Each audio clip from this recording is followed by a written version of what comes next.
J'ai réparé ma moto avec du vinaigre blanc. Oui, c'est aujourd'hui le verdict, on va savoir si j'ai flingué le carburateur avec le vinaigre blanc ou pas. Car souviens-toi, on avait ressorti la moto du fin fond du garage, cette jolie CBR de chez Honda. On avait commencé par remonter toutes les pièces qui traînaient et par faire un bon tour de l'état général car elle va devoir passer au contrôle technique. Et après avoir bien insisté, elle a enfin réussi à démarrer. Mais la surprise, elle ne fonctionnait plus, c'est-à-dire que c'était impossible de rouler avec. Elle avait des trous à l'accélération, elle ne tenait pas le régime et elle s'arrêtait toute seule. Le problème venait simplement du carburateur. Vu que je l'avais fait tourner à E85, à mon avis ça avait flingué les joints. Du coup, petite prise d'air et automatiquement la moto ne fonctionnait pas. Après avoir réparé le carburateur provisoirement, j'ai pu la déplacer et faire 40 km. Je l'ai mis à l'arrêt une semaine et après elle ne démarrait plus du tout. Obligé de faire une réparation la moins chère possible et pour le cas ça a été une vieille bouilloire que j'ai complètement défoncée pour y rentrer le carburateur à l'intérieur avec du vinaigre blanc et le nettoyer. Effectivement, il y a resté beaucoup de saleté dans le vinaigre blanc mais je sais pas si ça a pas abîmé le carburateur. Mais bon, lors du remontage, quand on a remis toutes les pièces neuves, ça paraissait très bien, donc de mon point de vue, je pense que ça va fonctionner. Mais on va voir ça tout de suite. Première étape, je vais venir remettre un filtre totalement neuf sur le carburateur, et je fais ça, le carburateur démonté, c'est bien plus facile que dans la moto. Ensuite, je commence à approcher le carburateur à sa place. Tu peux le voir, j'ai la petite technique des scotch orange pour repérer chaque durite ou chaque chose que j'ai débranché. Et au passage, ça empêche que certaines petites bébêtes viennent se mettre dans le moteur. Comme avec un de temps quand tu viens tout simplement tomber la clavette du piston dans le bas moteur. Toi aussi tu utilises des techniques pour ne rien tomber dans ton moteur? Mets-moi dans les commentaires bouchon de moteur. Bon, le carburateur est enfin à sa place et branché avec le câble d'accélérateur, le starter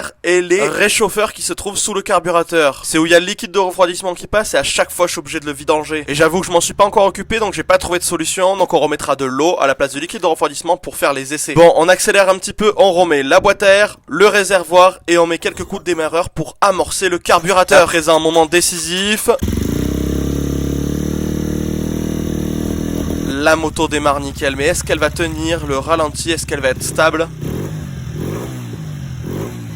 Et c'est une victoire, le carburateur a été réparé 100% avec du vinaigre blanc qui coûte que quelques euros. Il reste plus que quelques étapes pour arriver à la faire passer au contrôle technique. Donc un grand merci à tous ceux qui me soutiennent et soutiennent les projets avec des commentaires pertinents ou pas forcément. Et si toi aussi tu veux me soutenir, like, commente, enregistre et partage. Mais surtout n'oublie pas de t'abonner car moi je te dis à bientôt dans une prochaine vidéo.